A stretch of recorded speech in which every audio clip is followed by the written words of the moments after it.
JVR టీవీకి స్వాగతం. అందరికీ నమస్కారం. ఈరోజు చిలకలూరిపేట పట్టణంలోని టిట్కో హౌస్ నందు రాష్ట్ర ముఖ్యమంత్రి నారా చంద్రబాబు నాయుడు గారి ఆదేశానుసారంతో స్థానిక ఎమ్మెల్యే శ్రీ ప్రతిపాటి పుల్లారావు గారి ఆధ్వర్యంలో ఒకరోజు ముందుగానే పెన్షన్దారులకి పెన్షన్లు పంపిణీ చేయటం జరిగింది.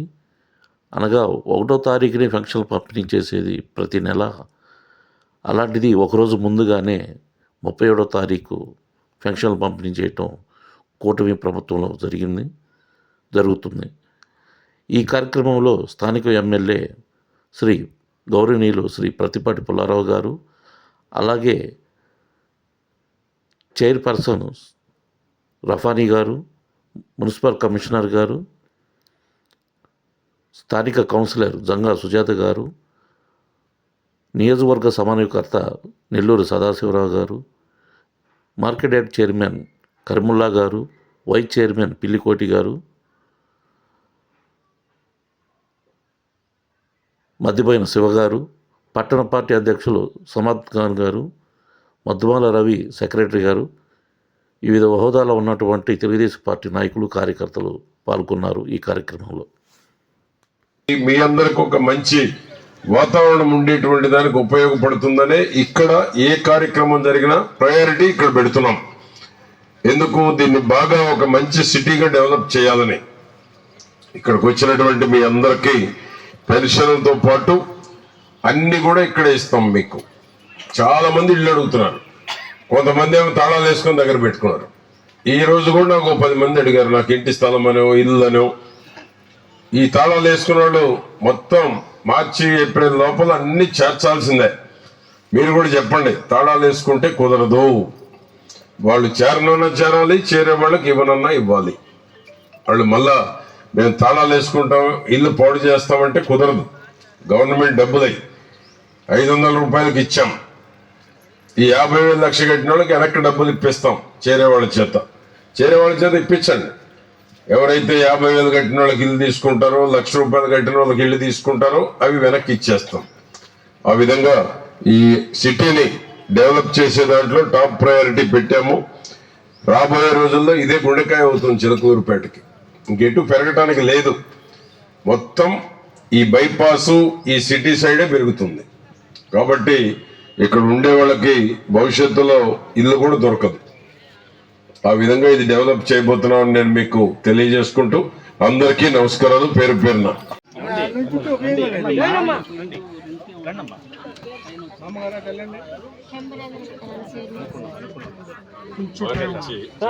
అవి రెడీ అయినాక వీళ్ళంటే వాళ్ళు కిందకు మారుతారు. చూడు, నెక్స్ట్ కందుల పద్మావతి. కందుల పద్మావతి ఎవరో రండమ్మా.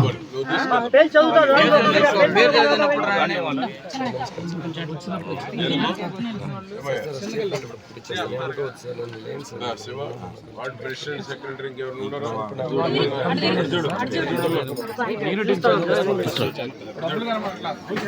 జైబూన్ షేక్ జైబూన్.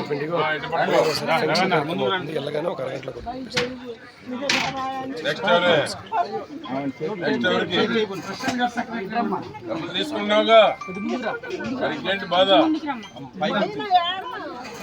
పైన మారుతుంది. పట్టుకో, చూడు, పట్టుకో. ఇంకెవరు మన పార్టీ వాళ్ళు ముందుకు రండి. ప్రభావతి ఎవరమ్మా? ప్రభావతి రండమ్మా. ప్రభావతి ఎవరైనా ఉన్నారా?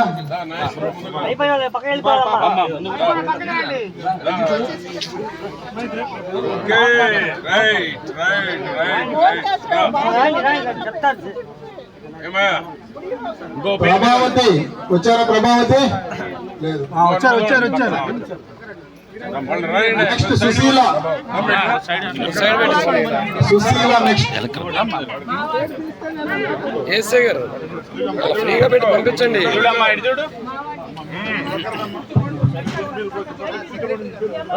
ఓకే, మీరు ఇచ్చేయండి. మీరు అందరికి డోర్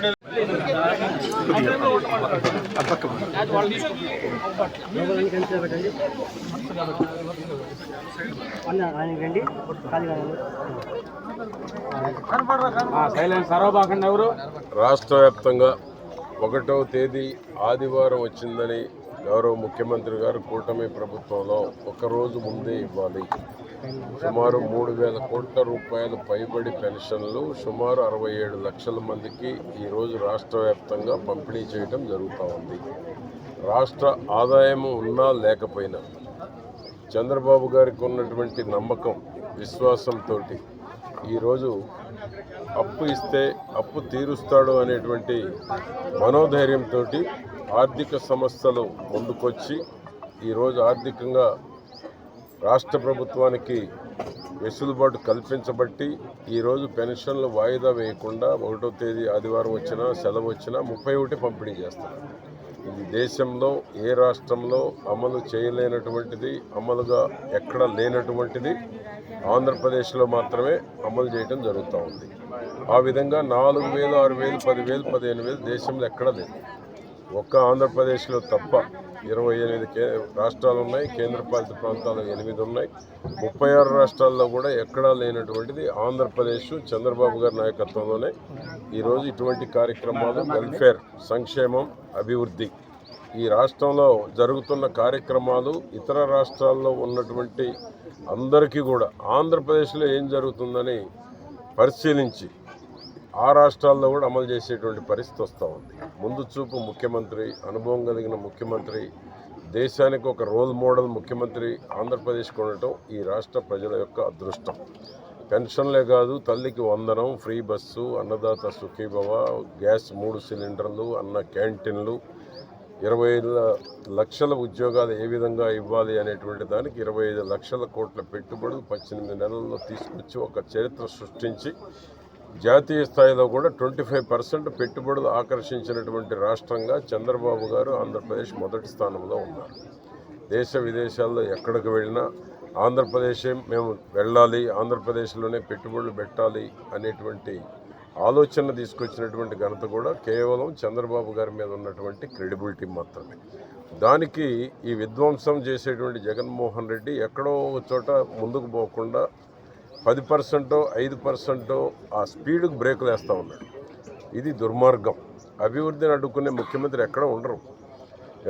మాజీ ముఖ్యమంత్రి అభివృద్ధి చేస్తూ ఉంటే అడ్డుకునేటువంటి మాజీ ఉప మంత్రి కావచ్చు, మాజీ ముఖ్యమంత్రి కావచ్చు, ఒక పార్టీకి నాయకుడు కావచ్చు, భవిష్యత్తు ఆశలు పెట్టుకొని ఈరోజు విధ్వంసం సృష్టించేటువంటి వాళ్ళకి ప్రజలు ఎప్పటికీ విశ్వసించరు, ప్రజలు ఎప్పటికీ వారిని దగ్గర కూడా రానివ్వరు. జగన్మోహన్ రెడ్డి కల్తీ మద్యంతో ఈరోజు ఎంతోమంది ప్రాణాలు కోల్పోతున్నారు. కిడ్నీ పోయిన వాళ్ళు, లివర్ పోయిన వాళ్ళు.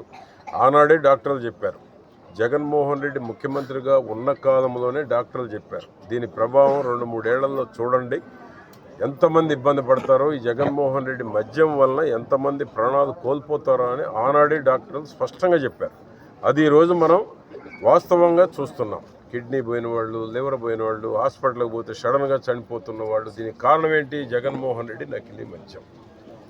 అట్లనే తిరుపతి లడ్డు ఒక పవిత్రతతో కూడుకుంది.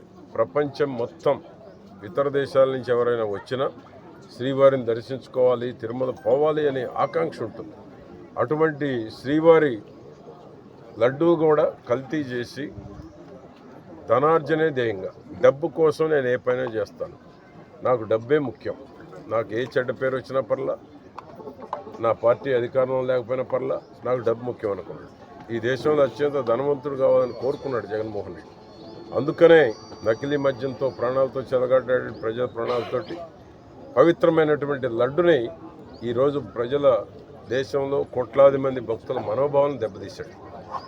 తప్పకుండా శ్రీవారితో పెట్టుకున్నటువంటి సృష్టించిన చంద్రబాబు గారి క్రెడిబిలిటీ ముందు జగన్మోహన్ రెడ్డి దిగదుడుపు తప్ప ఆ యొక్క ఏదైతే దుర్మార్గపు ఆలోచన చేస్తున్న జగన్మోహన్ రెడ్డి మాటలు ఈ రాష్ట్రంలో నమ్మే పరిస్థితుల్లో లేరు. ఈరోజు ఎక్కడ పలకరించినా ఈ సంక్షేమాన్ని చూసి రాష్ట్రంలో ఒక పండుగ వాతావరణంలో ఈరోజు చంద్రబాబు గారి నాయకత్వంలో పరిపాలన ముందుకు సాగుతూ ఉంది. ఇది మంచి ప్రభుత్వం అనేటువంటి ఆలోచనలో కూడా ప్రజలు ఉన్నారు. సార్, మీరేమో లడ్డు కల్తీ అంటున్నారు, వైసీపీ నాయకులు ఏమో కల్తీ లేదు, అసలు క్లీన్ చిట్ ఇచ్చింది మాకని చెప్పి అంటున్నారు. ఇప్పుడు సిబిఐ సిట్టు కలిపే ఇచ్చారు, స్పష్టంగా చెప్పారు కల్తీ జరిగింది, పాలు లేకుండా నెయ్యి ఎక్కడి నుంచి వస్తుంది, తప్పకుండా కల్తీ జరిగింది అనేటువంటి సిట్ ఇస్తే వాళ్ళేదో సిబిఐ క్లీన్ చిట్ ఇచ్చిందని ఎదురుదాడి చేస్తూ ఉన్నారు. ఎప్పుడు కూడా అవాస్తవాలు చెప్పి ప్రజలను నమ్మించే ప్రయత్నం చేస్తూ ఉన్నారు. ఈ మీడియా కూడా ఒక్కొక్క పార్టీకి కొన్ని మీడియా వంతపడుతూ ఉన్నాయి, ప్రజలను కన్ఫ్యూజ్లో పెట్టేస్తూ ఉన్నారు. కాబట్టి జరిగింది అనేటువంటి సిట్టు నిర్ధారించింది. ఎవరి మీద చర్యలు తీసుకోవాలో కూడా సిట్టు ఈరోజు స్పష్టంగా కూడా చెప్పింది. వాళ్ళేంటి ఆ చేసిన తప్పుని కప్పిపుచ్చుకోవడానికి ఎదురుదాడి చేస్తూ ఉన్నారు. ఎదురుదాడి చేయాల్సిన పని ఏంటి? నీ మీద ఒక ఆరోపణ వచ్చింది, సిట్టు దాన్ని యాక్సెప్ట్ చేసింది, తప్పు జరిగింది, కల్తీ జరిగింది అని. కల్తీ జరిగింది అని అన్నప్పుడు దాన్ని ఎదురుదాడి చేసి తప్పుకోవాలంటే ఎట్లా కుదురుతుంది? కాబట్టి ఈరోజు ప్రజలు అన్నిటికీ గుణపాఠం చెప్పబట్టే ఈరోజు 151 సీట్లు 11 పడగొట్టారు. ఆ 11 నిలబెట్టుకోవాలని కూడా జగన్మోహన్ రెడ్డికి ఎక్కడా కనపడలేదు. కాబట్టి ఈరోజు జగన్మోహన్ రెడ్డి చేసే తప్పులు, జగన్మోహన్ రెడ్డి చేసే దుర్మార్గపు ఆలోచనలు, విష ప్రచారం ఈరోజు ప్రజలు గమనిస్తున్నారు. తప్పకుండా మళ్ళీ ఎప్పుడు అవకాశం వచ్చినా జగన్మోహన్ రెడ్డి బుద్ధి చెప్తారు. నిన్న మాజీ మంత్రి గారు గుడికి వెళ్తే మీరు మీ వాళ్ళని పంపించి అడ్డుకున్నారని చెప్పన్నారు. వారి గురించినే మాట్లాడటం అనవసరం. మీ పేరే చెప్పింది సార్, మీ పేరే చెప్పిందా? చెప్తారు. వారు ఎక్కడ ఉందా, వాళ్ళ ఊరా పేరా, ఈ నియోజకవర్గంలో ఒక్క పని చేసినట్టు నాకు చూపెట్టమా. వాళ్ళ ఊరా పేరా, ఎక్కడ ఉంటున్నారు అసలు, ఎక్కడ ఉంటున్నారో నాకు చెప్పమను. ఎక్కడ ఉంటున్నారు? పురుషోత్తపట్నంలో వచ్చి ఉండమను, మాట్లాడమను. గుంటూరులో ఉంటారో తెలియదు, హైదరాబాద్ ఎక్కడ ఉంటారో తెలియదు. వారు నా గురించి మాట్లాడే స్థాయి వాళ్ళది. ఏదో జగన్మోహన్ రెడ్డి మంత్రి ఇచ్చినంత మాత్రాన మైకులు ఇస్తే పూనకం వచ్చి మాట్లాడితే ప్రజలు విశ్వసించరు. ఓకే అమ్మా.